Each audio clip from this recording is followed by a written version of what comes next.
Today's episode of the Bleav in Steelers show is brought to you by betonline.ag. It's spooky season. We're almost through 8 weeks of the NFL season. Ton of college football. We're into the World Series. Basketball and hockey are well underway. If you want to place a bet on any of the sports action, betonline.ag is the place to do it.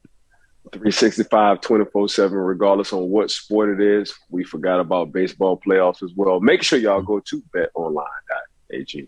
Head to the website and receive your 50% welcome bonus today. Use our promo code Bleav, that's BLEAV, to get started. Bet online, where the game starts. All right, cue the music. It's time to start the show.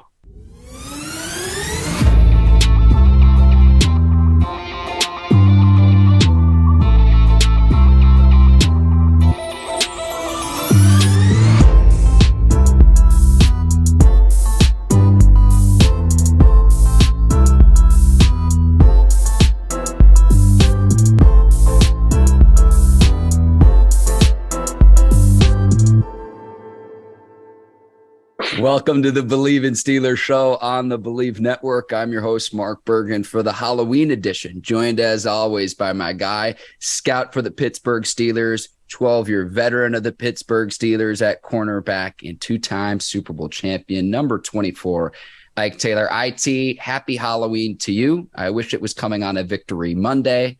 Nonetheless, it is a Halloween. Halloween season is here. The holiday season is here.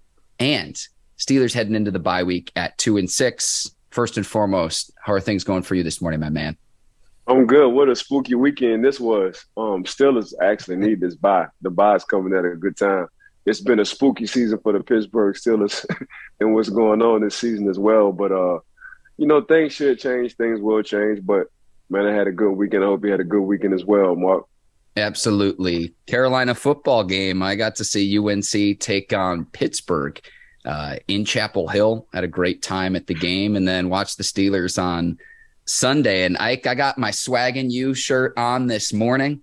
I can put on my backwards cap too to channel my inner Ike Taylor. Yes, sir. It's Halloween season, but I'm not much of a hat guy. I won't lie, Ike. But right. Let me say this. We're going to talk a lot about this game, but for me, it was as simple as this. Steelers didn't have the personnel to compete in this game on Sunday with the Eagles. And this is something I hope as a scout you can help the Steelers get some studs in there, because say what you want about the coaching and the frustrations with the offense and Matt Canada. We'll get into that here in just a second. This was a kitchen sink game for the Steelers because I look at it, okay, the creativity that you have on the end round touchdown to Chase Claypool thrown it left-handed to Derek Watt, something I didn't have on my bingo card. You look at the fake punt that the Steelers ran to try to get things going. And even despite all of the trickery, it just didn't work. And to me, there's a reason why the Eagles are the last undefeated team left in the NFL, and certainly the favorite right now as it stands in the NFC. Steelers just didn't have, you can't make a gourmet meal with bologna and potato chips. And the Steelers just didn't have the personnel to win today. Just my personal opinion.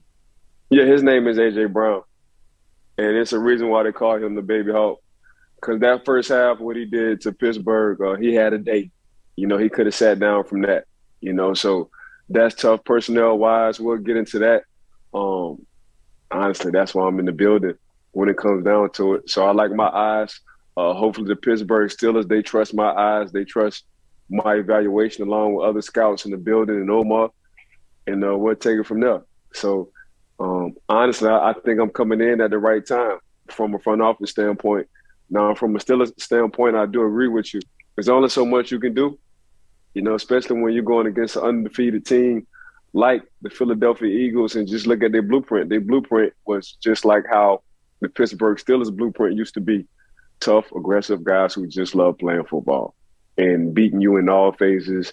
They're not beating themselves. You got to beat them. So when you look at the special teams, they're doing good on special teams. When you look at the defensive side, whether it's the defensive line, that they rotate 8 guys, whether it's the linebackers, whether it's the secondary, they got everything. They got a Pro Bowl guy somewhere at every phase: defensive line, linebacker, secondary. Then when you want to talk about the offensive side, Jaylen Hurts is just playing out his mind right now. He's not causing any turnovers. He's using his legs to run. and he's throwing the ball up to A.J. Brown and telling A.J., man, if you don't catch a touchdown pass, make sure the defender don't catch it either. And that's exactly what they're doing. And we're not even talking about the other receiver they got, the young stud they got from Alabama. So, and we're not even talking about their tight end. So we ain't even talking about Miles Sanders. So it's a lot of things we don't need to talk about that they have already, But I think it just starts off with Jalen Hurts and the maturity from last year to this year, and him not making any mistakes, Mark. And when it's time for him to use his legs, that's exactly what he's going to do. And if he needs to slide, he's going to slide. But you can just see his read progression. I think everybody has some question marks about the head coach in the offseason. You can throw that out the window. Obviously, he's the right guy for this job, the right guy for this team, so say. And I saw that just making a trade in the offseason of getting A.J. Brown. They figured they was missing one big piece, and, man, he didn't miss on that at all. 3 touchdowns, over 160-something yards for A.J. Brown. That says a lot, But for the Pittsburgh Steelers, Mark, right now your record shows exactly who you are, 2-6, going into the bye, doing just enough to keep you close in the game, not doing enough to win ball games, So, and they're going through a transition stage with Kenny Pickett too as well. And you got to roll with them punches. You can look at the greats, and the first person that came to mind for me was Peyton Manning. Peyton Manning led the league his rookie year in interceptions, and after that he took off. So you like the makings. You like the perimeter guys they have between Chase, Claypool. He finally waking up. Devontae caught a few passes. But, me personally, you got to give that thing to Pickens. When you give Pickens, enough targets, he's going to make that big play you're always looking for because that's just his personality. He's just got a God-given talent. That's something you can't coach. You just try to maneuver and try to ride this coattail. And also, Jaylen Warren, too, at the running back position. He got a few carries, 50 yards. I think he needs more carries at that to give Najee a break when it comes to running the ball. So you can have a good 1-2 punch. That's what you're seeing in the league. You're seeing all these running backs with a good 1-2 punch. You watch Green Bay 1-2 punch. You watch Buffalo. Buffalo now, since Cook isn't fumbling the ball like he was in the beginning of the season, they got a 1-2 punch. You look at the Cleveland Browns, even though their record doesn't show, they got a nice 1-2 punch. So you looking at you watch Dallas, you saw Zeke was out. You saw what Tony Pollard just did.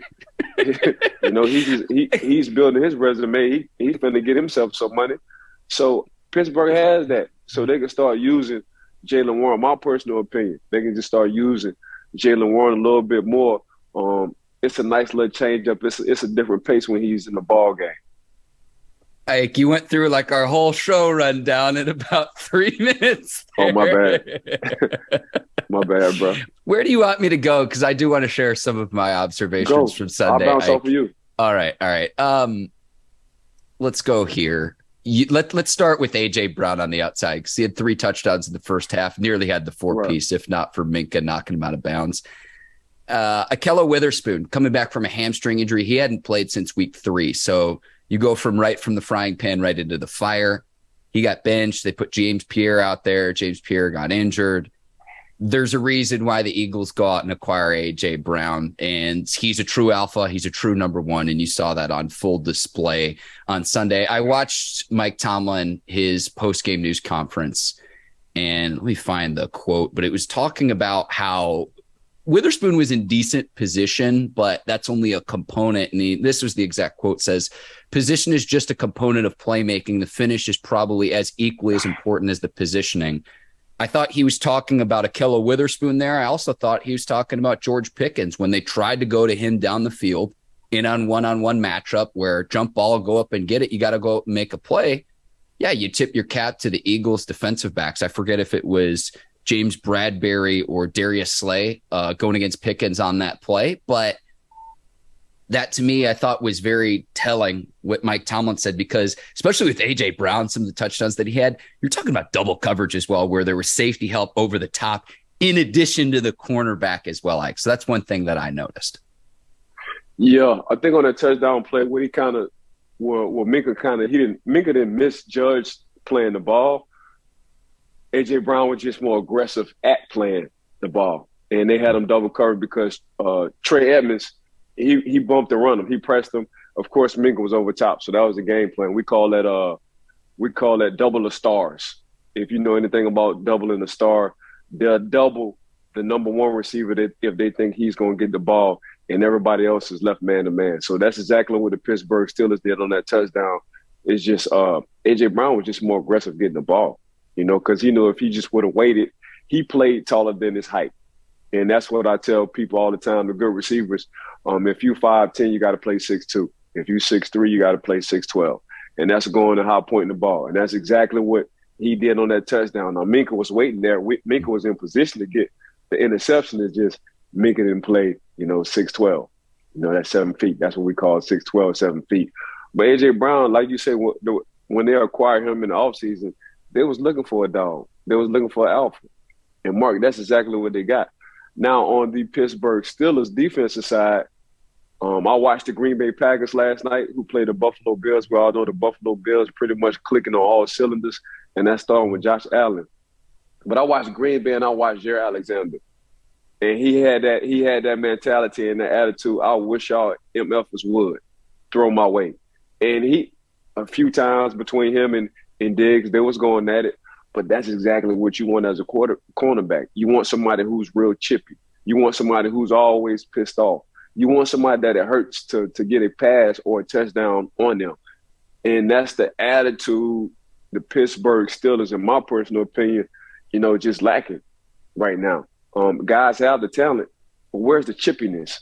You got to play with an edge on that cornerback position because there's nothing fun about that cornerback position. There's nothing easy about that cornerback position, and it's a short shelf life if you don't play the way you need to play coming from a coaching standpoint. So that's what I think. I think they got the guys to do it. I think the guys just have to have that chippiness. They have to have that edge playing that cornerback position. It's already tough. You're out there on the island, Mark. And what I mean by island is, these receivers now with the rules changing, they having more opportunities. They having more time to pretty much do whatever they want to do. So you really got to be locked in and focus in. So for me, it's just the attitude. It's the chippiness part for the Pittsburgh Steelers when it come down to that cornerback position, man. You just got to be pissed off. You got to be pissed off all the time. Even if you're not pissed off, you got to make yourself pissed off. And I tell my son this all the time, man. Taylors talk to each other on the field.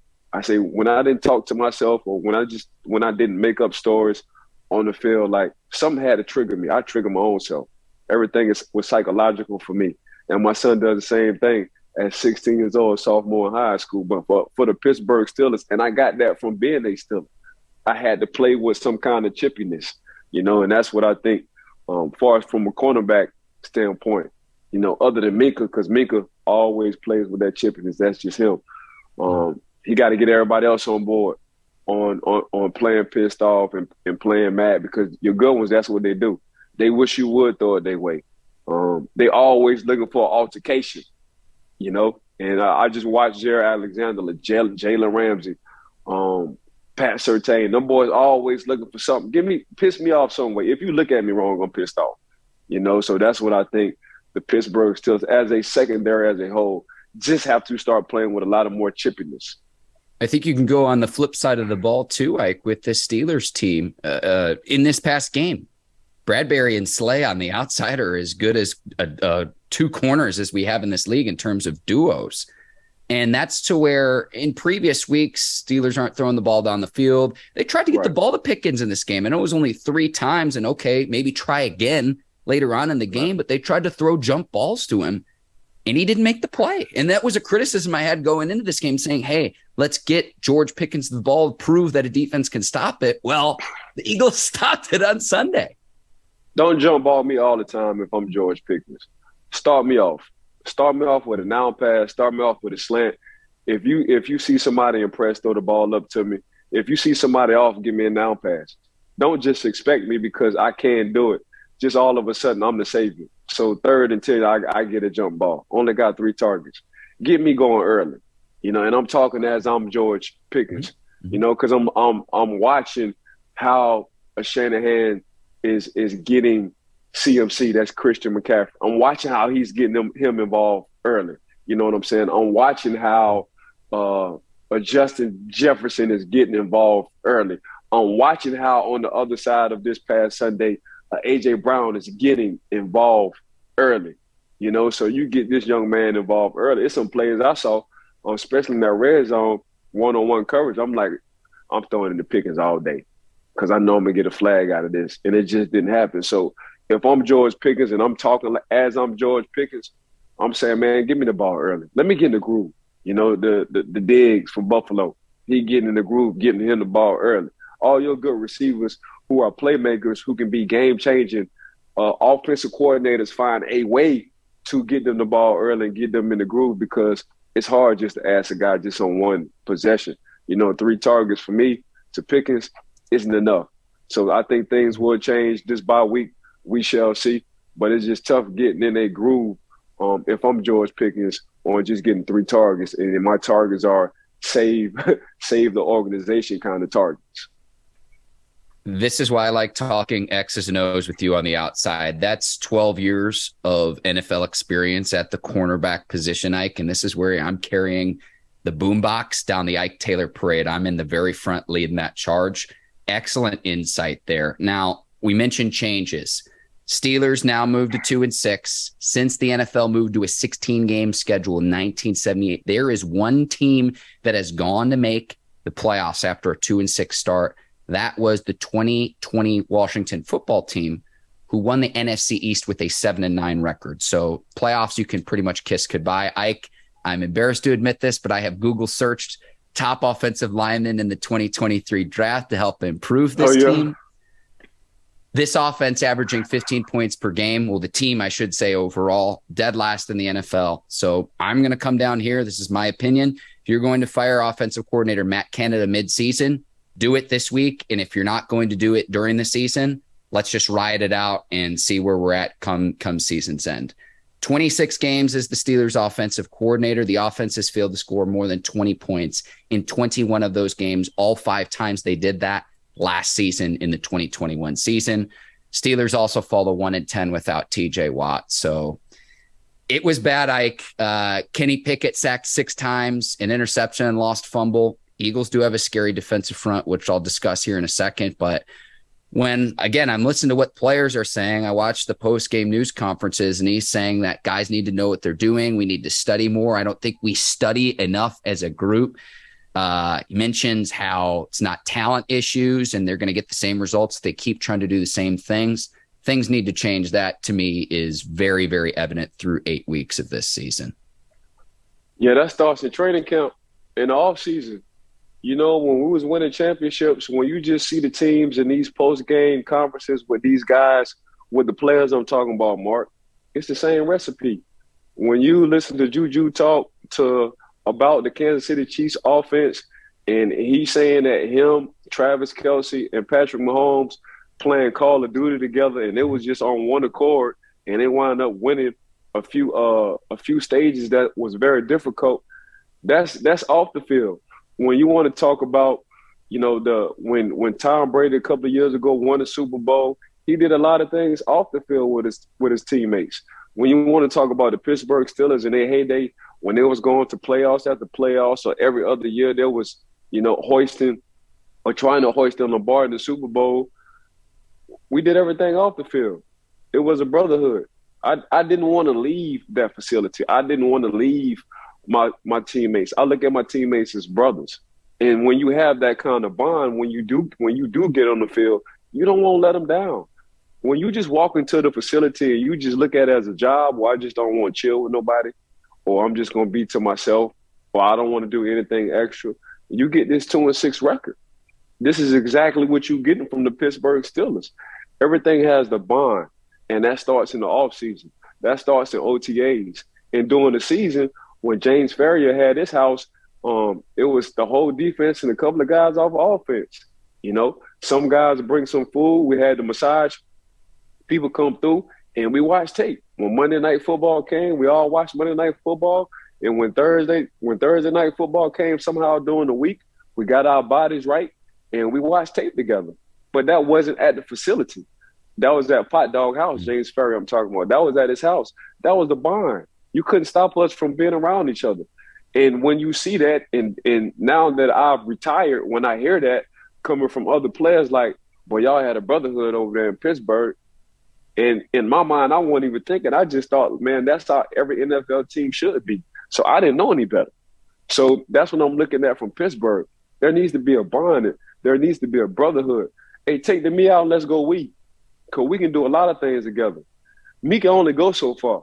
But everything has to start, not only in the off season, but somebody got to be held accountable. And the accountability part is, hey, man, that's what we doing. I know we got our time in the facility. I know we got time to watch tape. But, hey, so-and-so, let's go to so-and-so house and watch tape. Let's all get together. Or even for us, man, it was just going out to dinner once a week with each other at a certain spot. That's just about some guys had families. Other guys were single. But at the same time, whether you had a wife or a girlfriend, they knew, hey, on this day, on Tuesday, this is where these boys going to be at. They're gonna have a brotherhood. They're gonna bond. They're gonna be chilling. They're coming home no later than 9:30. So that was perfect for us. But you got to have that. When you just look at football as just being a job and you're not passionate about it, and everybody want to get the bag, and it's a lot of money out there. But these guys need to understand, when you win, everybody get the bag. I just watched the number 3 wide receiver, Antoine Randall, go from that to damn near number 1 receiver with the Washington Redskins. That just coming off a Super Bowl. I watched myself get paid numerous of times. I didn't get paid by catching the ball. I didn't get paid by interceptions. I got paid because when I got on the field, I wasn't catching the ball and that receiver wasn't catching the ball. So that's what I was getting paid for. I was getting paid because, okay, I know when Ike Taylor come in the playoff time, he's going to make the play that needs to be made to put us in good position. Yeah. That's why I got paid.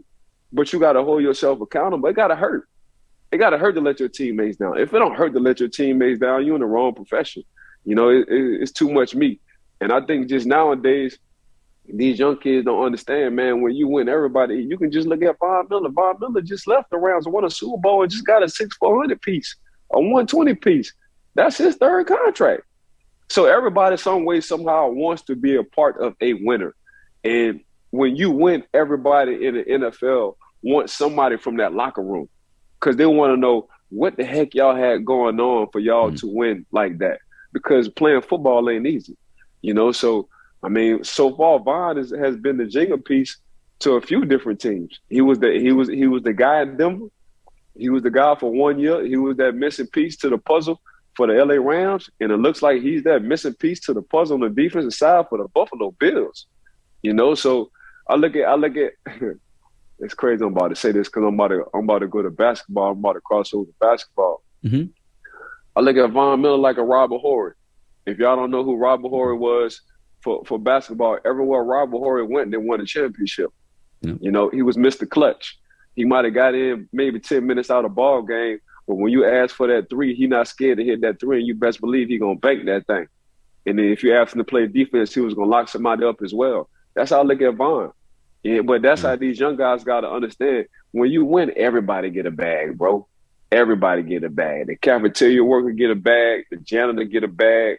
Because the CEOs and the owners and these minority owners, everybody happy. So what they won't do, they won't spend a little bit of money. So that's what the Pittsburgh Steelers got to get back to in my mind. And it's just the brotherhood for me, Mark. It's everything what you doing outside of football together, because it's a short window. I'm not about to be with y'all forever.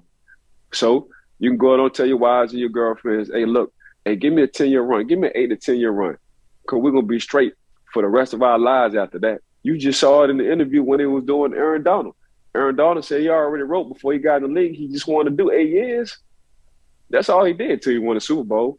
And he said, man, this tastes good. He said this lobster ravioli tastes good. Let me see if I can win this thing again. It just becomes contagious mentally. It's a lot of upside. I think Coach T said it best: when you win Super Bowls, especially for a Pittsburgh Steelers, man, you're on scholarship for the rest of your life. Yeah. Walking Pittsburgh, you ain't got to worry about nothing. The red carpet is always rolled out for you. And that's just the product of being a Super Bowl champion. So playoffs is always expected for us, but Super Bowls was the main goal, and now I realized when I was down in the early 2000s working out with Coach Tom Shaw, other guys coming from other teams, and they was like, man, I'm so glad y'all didn't win a Super Bowl. I'm so glad I didn't see y'all in the Super Bowl. I'm like, why? Because we got tired of y'all. So I'm like, dang, this how guys really felt. Or there was on the opposite end saying, man, we see why y'all winning. Because by Coach Shaw, I probably had 10 guys there.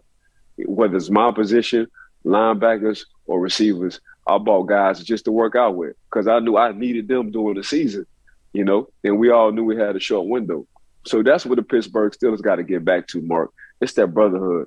It's that brother. Don't talk to me about you have that brotherhood. That brotherhood starts not only in the offseason, but it starts also doing a lot of extra stuff outside of that facility. I can correct me if I'm wrong in saying this too. It sounds like there's a real difference. The only losing season you had in your playing career was 2003, your rookie year. Correct.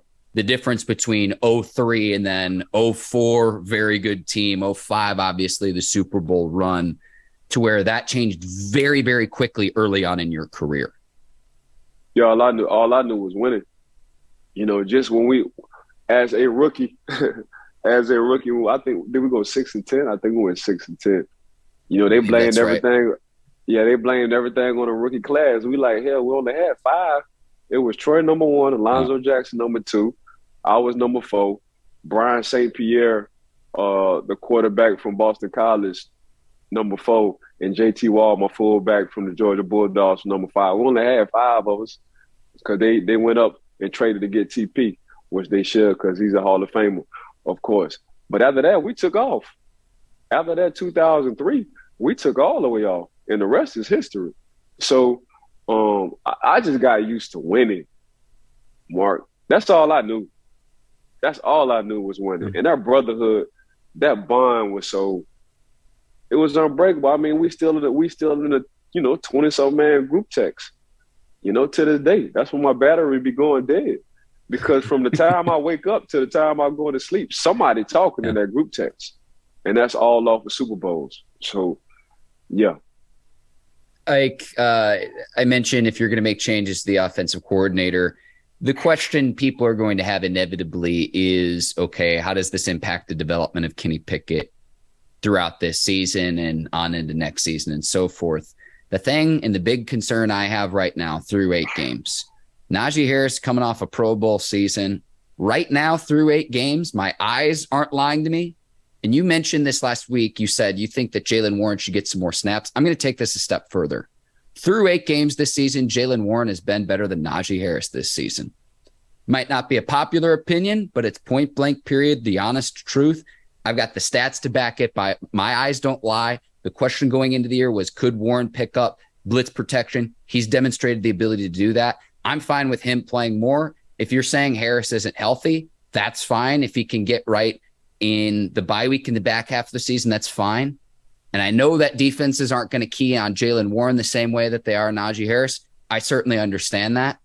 But this is why I joked around saying this. I want the Steelers to draft an offensive lineman, and I've already started my Google search of that. But I'm concerned about, you talk about quarterbacks getting into the rhythm. Running backs haven't gotten into a rhythm. And what way to establish Kenny Pickett to say, let's get the running game going. Let's take the pressure off Kenny Pickett. Because right now, Steelers are asking him to do too much. And I'm talking Kenny Pickett here.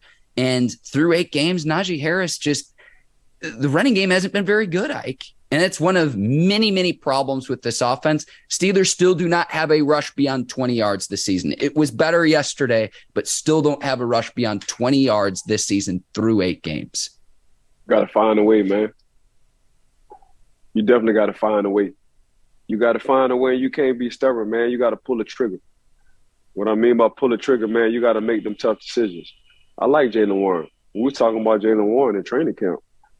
And now let's display Jaylen Warren. I don't know if Najee is hurt. I don't know what's going on with Najee. But Najee from last year, you know what I'm saying? But then again, 7 was behind the rim. 7 was, Big Ben was back there. So that helps out a lot because he's a future Hall of Famer. But at the same time, man, it's just a change of pace when you have Jaylen Warren sitting in that backfield. Things happen a little bit quicker. He's a little bit faster. Uh, Not taking nothing away from Najee, because obviously Najee made the Pro Bowl. He's that caliber of a guy. Mm-hmm. But at the same time, man, ain't nothing wrong with mixing it up. Right now, your good teams, that's exactly what they're doing. And yes, Mark, you're 100% right. To help a quarterback out, you can run the ball. I'm not saying you got to get 4 or 5 yards a pop, but hell, man, the play action pass will wind up opening up a lot, because you do have a nice little tight end. They got weapons. They definitely got weapons on the outside, especially on the outside and in the box. Use them. So schematically, now you have to get creative as a offensive coordinator. Who in the hell do I attack? You know, what's the weakness to this defense? Who can I get the ball to early? How can I mix the change of pace? You know, I thought when they played the Miami Dolphins, Mark, when they changed the pace and then went in just to a 2-minute mind frame, that helped Kenny Pickett out. Because now Kenny ain't got to worry about getting the play in, digested. He can just play. It gets him in the rhythm. So sometimes you just got to change it up. And you're on the field or you're up in the box. You got to see that. So I just see Kenny Pickett's strengths right now and how he plays. We saw it in the preseason. The preseason, when it came down to the 4-minute offense or hurry-up offense, he was blazing. And when they did do it in the regular season at some point in time, that's when he's starting to get hot. You know, so it's a few things I see. Hopefully changes will be made, Mark. But, yeah, I'm not going to put everything on Kenny. I don't want to put everything on Kenny. Do I think Kenny can handle it? Yeah. But it's just going to take some time. We said the same thing about Josh Allen his first couple of years. They wasn't looking good at all, Josh Allen the first couple of years. Now you see what Josh Allen is doing and the young man he's become. You know, probably one of the best quarterbacks right now, the hottest quarterback right now in the NFL, you know. So it's just going to take its time. For Kenny Pickett, it's just going to take time. But the only thing about, you know, playing a professional sport, you ain't got too long. But to see his upside and see what he can do, he can definitely make that happen. You just have to find a way to use and maximize his talent. Just look at Jalen Hurts. Not even really overnight. You know, he get him a new head coach and a new OC. You seeing exactly what he's doing. You can't say we don't have perimeter guys. I mean, if you look at our perimeter guys, we got a dog in George Pickens. Chase finally waking up, so he's showing his talent. Devontae, he can smoke you one-on-one. And plus, we got a tight end in Pat sitting right there. So it's not like we don't have it. If my offensive line isn't what I want my offensive line to be, what the heck I'm going to do? Let me get the ball out quick to my guys on the perimeter who can make it happen. You know, so that's where I'm at with it. So I'm just rambling, but yeah, my bad.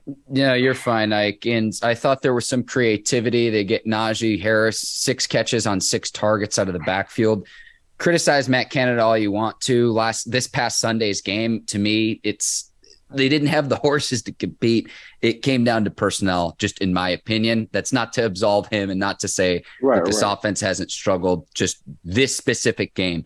Few other observations I had from this game. We'll move on to the other week 8 observations. Like Javon Hargrave against his former team. Boy, I would love to see him in a Steelers uniform, and there was a reason he got that big contract. He was a Pro Bowler a year ago. He wreaked havoc against the Steelers, against his former team. I thought he was stout up front. This Eagles defensive front is scary, Ike. They got an 8. Listen here, Mark. They got an 8-man rotation, bro. Them boys got an 8-man rotation. Them boys doing some college type of if you know what I'm saying. them boys got 4 starters, and now when that defensive coordinator feel like he need to rotate the 4 starters, give them a breather or 2, they got a whole new line of some more guys coming in, and it's starting with who? The guy we've been talking about on the show coming from Georgia, the guy who's 6+, damn near weigh 350-something pounds, Corey Davis. Corey Davis started. Jordan Davis. Hang on. He has arms that are legs and legs that are humans, but please continue. Yeah, so when you got a guy like Jordan Davis, and we like talking about this draft stuff leading up to the draft. That's like one of my favorite shows and segments. I said, man, Jordan Davis was my number 1 pick, you know, and everybody laughed at me. And I'm like, man, you don't have to get a quarterback. If you feel like that wasn't a quarterback draft, you don't have to rush and get a quarterback. And what Philly do? Philly wound up picking that man up. And you can just see it from his teammates. You can look at the stats when it comes down to rushing. When Jordan Davis is on the field, when Jordan Davis is off the field. Jordan Davis makes everybody's job easier for them. Because if you mess around and just single Jordan Davis, he's going to wreak havoc. He's going to make the Pro Bowl that day if you let that man just play one-on-one football.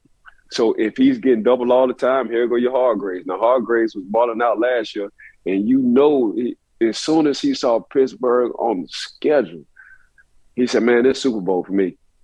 Because these people didn't let me go, and they didn't want to pay me. They thought what I was doing in Pittsburgh wasn't good enough. And Philly said, you know what? We're in the same state, man. You can just go west and come get this money, and we can use your own defense. And that's exactly what he does. Fletcher Cox as well. 6 sacks against man. Kenny Pickett. I hope Jordan Davis is okay as well. I hope he's okay because he was helped off the field. But, and they also added Robert Quinn from the Bears, who had the most sacks in the league other than a guy by the name of TJ Watt. So it's like, hey, Mark, they trying to win this year. Yep. They all in. After I saw that trade from Chicago, I said, oh, yeah, they all the way in. They trying to win that thing. Now it's just on Jaylen and what he want to do. But other than that, they all the way in this year. This Super Bowl or not, as these young kids would say, that's exactly what it is. I hope the fans in Philly are stocking up on the Crisco, Ike, to spray the poles down to prevent people from climbing the poles. Straight up. Steelers kicker Nick Skiva filling in 2 for 2 for field goal, filling in for Chris Boswell. He was out with the groin injury. I thought he did a decent job. He kicked one out of bounds, gave Philly better field position, but we'll see there.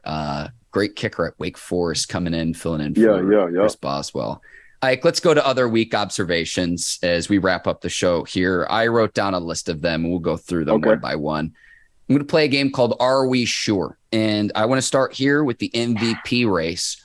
Are we sure that other than Josh Allen, that Micah Parsons isn't an MVP candidate? Because other than Josh Allen, I'm putting Micah Parsons right there as a defensive player. I think he's been that good this season for the Dallas Cowboys. Yeah. I mean, I'm looking at 3. I'm looking at we are sure, to answer your question. Josh Allen, for sure, he's the front runner for the league MVP. Micah, it's 2A, 2B for me. It's Micah and Patrick Mahomes. Because we was wondering what the heck Patrick Mahomes was going to do with Cheetah.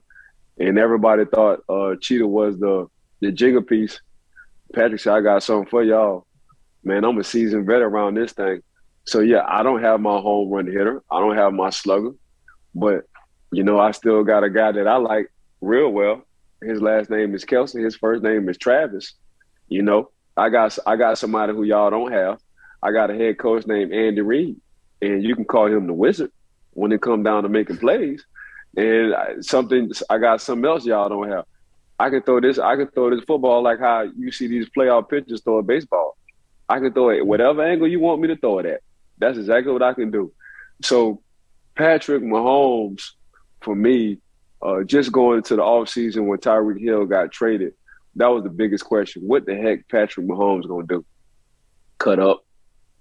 That's exactly what he's doing. And he's cutting up in a good way. But by far, when you have somebody like a Josh Allen, who's the front runner, Mark, him jumping over DBs, he's 6'4". They say he's 230 something, man. The man 245, 250. Because as it get colder in the season, you just gain more weight. So let's stop all this foolishness. But to see him just take control, not only over the league, but just over his team, Mark. He's in the matrix right now. The game has slowed down to him, man. But, by the way, he can run. So not only does he have a cannon of an arm, man, he got the legs to do it, and now he's in the matrix. So, yeah, you got to give it to Josh Allen. And I always wonder how teams come off buys, because usually they come off kind of timid and lazy. Not the Buffalo Bills. Not at all. So it was good to see that. But when you look at the Dallas Cowboys, the first thing you think about is Dak and that offense, Zeke and company, and CeeDee Lamb. Nope. Since they acquired and drafted Micah Parsons, and they understand now to win Super Bowls, you got to have a Super Bowl defense. That's exactly what the Dallas Cowboys have, a Super Bowl defense. So I think they number 2 in the league on giving up points, 2 or 3 in the league on giving up average points per game. But guess who it starts off with? It starts off with Micah Parsons. And we now that you do now, we listen to players and how they talk. So when I was listening to DeMarcus Lawrence, talk about on Hard Knocks, how the heck y'all gonna cut me if I'm getting paid this much? And then when you acquire and you draft a Micah Parsons, and then you saying, Mike, you need to stay out these defensive ends, these outside linebackers need. It's like, okay, now you really got to acknowledge because you really see, oh, yeah, he's just a difference maker. He's special. He's different. You saw the man pick up the phone and score a touchdown. You see the man, if they ask him to play a tight end or the third receiver from any team, number 3 receiver, he's going to do it. You see the man coming off. He still don't know what he's doing. And he coming off the corner and damn near lead the league in sacks, top 3 in sacks. This is Micah Parsons now. So that young man, that one person, changed the culture for the Dallas Cowboys. And you seeing exactly what the Dallas Cowboys are doing as a defense and as a team. So it just makes life easy for Dak and the offense coordinator on the other side. I know my defense is going to give me the ball back as many times as possible. Why? Because as Skip Bayless would say, they got 11 from heaven, and that's Micah Parsons. Mm. Like when he had the ball in his hands on that touchdown against the Bears this past week, I was like, are we sure he's playing on the right side of the football? In all honesty, it was that impressive. Yeah, the man played corner when he went to Penn State. He played wide receiver and corner when he went to Penn State. So that's just showing you his athleticism. And if you watched in the offseason, now they changed the Pro Bowl and some of the activities they do. You saw the man running with Cheetah in a 40-yard dash. Yeah. Like, come on, bro, at 245? Like, you keeping up with Cheetah at the 245 piece? Cheetah probably every bit of 200, 205. But then at the 245, you're not stride for stride. But he can hear you. He can feel you breathing down his back. Man, come on, man. That man different, bro. That man all the way different. God's willing, if he can stay healthy, he already in all the fame. Like, he just different, man. And they talk about a lot of these defensive ends, these Hall of Fame defensive ends. They could do, if you just let Micah Parsons rush every time and not put him in coverage, he going to get 20 a year. The man going to get 20 a year. And you added a game? Come on, man. But yeah, your 3, you just hit it. Well, yeah, your 3, you just hit it on the head. Josh Allen for sure, Micah Parsons number 2, and also Patrick Mahomes 2B. Those 3 guys, they just take it. The league is in good hands, Mark. Golly. The league is in good hands with these young superstars. Man, it's Sundays, Monday, Thursday, and Sunday. But people can't wait to watch football. And it's because of these guys right here. The Cowboys defense 3rd in the league, allowing 16.6 points per game. Okay. So you were spot on there. Yeah, you were spot on there. Only the Bills and Broncos ahead of the Cowboys right now. Scary defense. And I look at it from the standpoint of, like, when you tell your kids or grandkids, tell me about the 2022 season, you're going to mention those 3 players right there. Geno Smith having a nice season. He's still kind of a dark horse. I think Geno Smith, Saquon Barkley, comeback player of the year. That's where I'm at with that. So, Geno.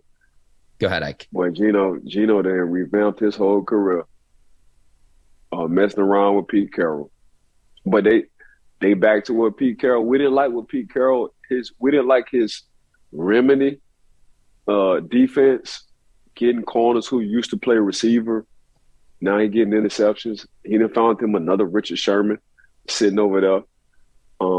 Getting running backs who led in college, yak yards.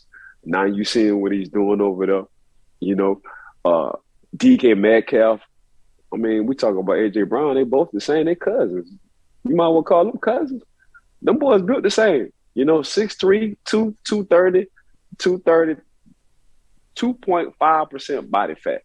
How the hell are you going to check that? You know what I'm saying? Running 4 3s and 4 4s. But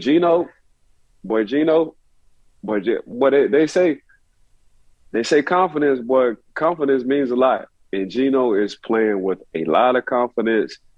And that Pete Carroll remedy, what he had going on, he's back to the old Pete Carroll on exactly how he wants his team to be. And they playing good football. We're not talking about them enough because they're all the way in the left coast. So they're hitting in the corner right now up there. But the league know when they play the Seattle Seahawks, bring your big boy shoulder pass because they got some running backs that's going to big boy you. They're going to play good defense.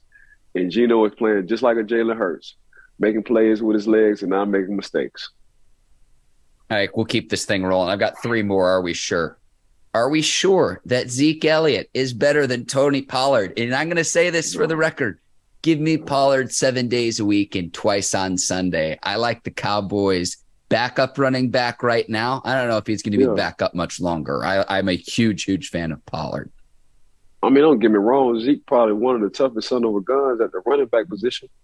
You know, the reason why Zeke is able, what they said was, you know, him picking up a blitz and third down, that wasn't Tony Pollard's strength. You know, and Zeke wish you would blitz Dak, his homeboy / brother.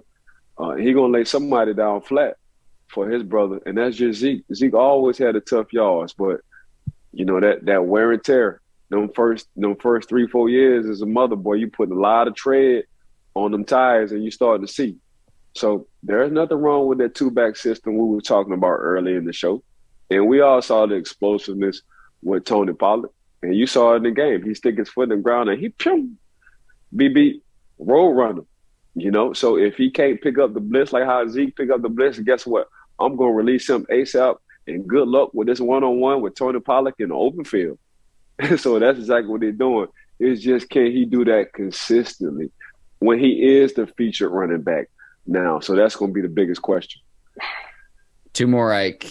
Are we sure Dan Campbell's job is safe in Detroit? The Lions now 1-6. Love his personality. Love his great soundbite. But as a head coach, the Lions just haven't made that progression. Coming off Hard Knocks and everything, and say what you want. At some point, you are what your record shows you are. Again, Lions 1-6 right now. I think there's good value in saying Dan Campbell, next head coach fired. A lot of people out there mentioned Cliff Kingsbury out in Arizona. For me, if you're going to place a bet, betonline.ag, and you can place a bet on this, Dan Campbell would be my pick. Man, it's not good to hear. It's not good to hear, oh, they're going to play you tough. I mean, every week you hear the same thing about the Detroit Lions. Yeah. Oh, it's going to be a tough football game. But there ain't nobody talking about winning. No, we ain't saying they're going to beat you. We just saying it's going to be a tough football game. They're going to be physical with you. And that's exactly what they are. They're a tough football team. They do put up points, but they're finding ways to lose the ball game. And they've been having leads in games to close it out. They just didn't figure that part out. So, yeah, going 1-6, I mean, they ain't going to do nothing but get you a high draft pick. But, hell, who wants a high draft pick every year? All that means is, man, we've been losing for the past 4 or 5 years consistently. No, nobody want that. When you have a high draft pick, you make our topics better. We talking about who on the hot seat, who not on the hot seat, and you giving us something to talk about when it comes down to this podcast. But, yeah, it's tough over there. Are we sure? Mark, I'm going to go with you with this betonline.ag. You might be right on this one. All right, last one. Are we sure the Vikings are a contender in the NFC? Minnesota stands at 6-1 right now. Man, you got to feed Justin Jefferson like how Sean McVay feeds Cooper Kupp. That's in order for y'all to get to where y'all need to go. That's exactly what you're going to have to do. Now, Justin Jefferson only had a couple of targets in the first half, and he gave a look to the sideline. In the second half, like, I told y'all, just give me the damn ball. I saw that look through his visor. He ain't say nothing. I said, oh, yeah. I mean, we already know he different. So players ain't got to say nothing. That body language will tell you everything, you know. So for me, it has to go through Justin Jefferson. It has to be how that Matthew Stafford and that Cooper Kupp relationship is. Kirk Cousins have to look at Justin Jefferson the same. AJ, JJ, If I see you double, the only time I'm not throwing you the ball if I see 3 people over there. If I see 2 people over there, I'm throwing you the ball. Because 9 times out of 9, Justin Jefferson gonna wind up making a play. You don't have them kind of stats on a Hall of Fame pace, not being that guy. You don't be one of the savviest, smoothest route runners in the league, not being that guy. As soon as Justin Jefferson stepped on the field as a rookie, you knew he was that guy. You knew the LSU had something special between him and Chase. So, yeah, Kirk Cousins and company and the Minnesota Vikings, they're going to always play good defense. They've been doing that for years, you know. Dalvin Cook has been the unsung hero in my mind because all that man do is get 1,000 yards after 1,000 yards after 1,000 yards after 1,000 yards. By the way, he come out the backfield and play receiver as well, you know. But now you put Justin Jefferson where you can't load the box with him, and Kirk Cousins hasn't been playing bad as well either. But in order for them to get to where they need to get to, it's going to have to go through Justin Jefferson because they already know what Dalvin Cook is going to do, and that's ball out. Interesting you mentioned getting Jefferson the ball. To me, obviously the quarterback and Kirk Cousins, say what you want. Like, there are a lot of teams that I think would want a Kirk Cousins at the quarterback position, but is he going to elevate you to the Super Bowl? That's been the question throughout his career. But right now, they are the heavy favorite in an NFC North division that's just not very good right now. So again, at 6-1, it's like, are they a contender? What history has shown me through like the last 30 years of my life with Vikings football, I'd say probably not. But I think that there is an argument to be made to say that the Vikings are the second best team in the NFC behind the Eagles. I don't believe that, but I think you could make the argument. Yeah, they're going to make the playoffs. They always for sure at this point. Yeah. Yeah, it's like, damn, but what else? We hit the playoffs, so I can just get one playoff ticket if I'm a season ticket holder? Because I know after that, we're going to lose the first game because that's what's been going on for us. But other than that, it's on Kirk. I think Kirk, honestly, in my opinion, just looking at it from afar, he got to drop his cojones and just say hell, we're messing up. He got to be willing to take risks because he has the receiver, and we forgot about Adam Thielen. Yep. He got 2 good receivers that you can take risks with, you know, and just I'm tell him doing practicing before the game. Hey, bro, if I'm in a bad situation, I just need y'all help because I'm just gonna throw the ball up to y'all. And what the hell you think the receivers gonna do? They're gonna play out their body. What you think AJ Brown do? He saw double coverage between Edmonds and Fitzpatrick, and I'm sure he told AJ, bro, if I feel like I'm in trouble, I'm just throwing you the ball, bro. Can you just please make a play? And AJ was like, bro, about time. You told me that. So there you go. All right, so you're the absolute best. Anything else you want to get to that's on your mind after 8 weeks of the NFL season? I want to open the floor to you if there's anything else you'd like to discuss before we wrap up here. Don't sleep on the San Francisco 49ers when they get healthy. They got a lot of guys hurt right now, especially on the defensive side. Debo Samuels didn't play as well either. But, yeah. And we talk about Jimmy Garoppolo, probably how we can talk about Kirk Cousins. They're probably 2 of the same people. I think Jimmy might be a little bit more of a finesser, might be smoother than Kirk. But, you know, if Jimmy plays how he's been playing, and when San Fran get back healthy because they haven't been healthy, watch out. Yeah, the way Shanahan uses CMC as well as Special Ike. And I forgot that Shanahan has absolute regular season dominance over Rams head coach Sean McVay. An omission on my part in our week 8 picks in advance of this past Sunday. Just want to state for the record, I will acknowledge when I'm wrong. I was dead wrong about that, Ike. I know you're like, I think the Steelers are obviously your ride or die, but I know that you like the 49ers and the physicality that they play with. Yeah, them boy play pissed off. They on that defensive side, they play pissed off, boy. And I love seeing the defense playing mad and pissed off. Like, it's just like we all have one of them homeboys like, bro, you just always mad. Like, we all got somebody like that we know. Like, why you just mad all? That's exactly how the San Francisco 49 defense play. Them boys just always mad. and I love it. But I'm starting to see that when not only the Denver Broncos quietly, they just asking Russ for 21 points. They not asking Russ for much. Quietly, the Denver Broncos, they got some first rounders. They got some boys in that secondary. They got a lot of people back there that play pissed off. So I'm starting to like them too as well. But, you know, it's on Russ if you won't cook. I don't know if he cooking hibachi or he just throwing it in the microwave. Ike, I'll let you ride with the Broncos. That's fine. I'm not as bullish. Did any of your teammates ever do high knees on the plane like Russ did on the way to the UK? Man, we talked about Russ and his high knees, and he had a schedule. You know, 1 hour he'll do this, then the next hour he'll do that, then he'll sleep for 1 hour. You know, he said he was stretching and he was doing high knees. Man, I know if Russ was on a plane with us and them boys were trying to get their sleep, somebody would have stuck their foot out there and tripped Russ and told him to go sit his ass down. No disrespect.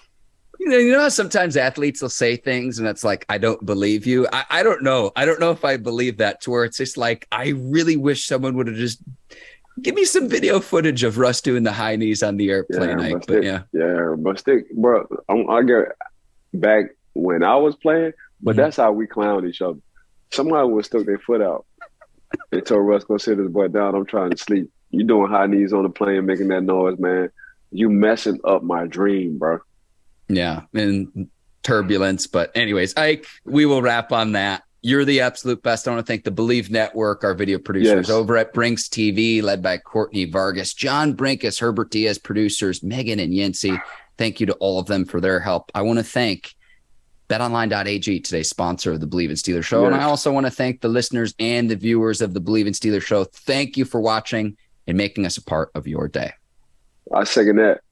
Huge shout out to BetOnline.ag. They've been rocking with us since day one, Mark.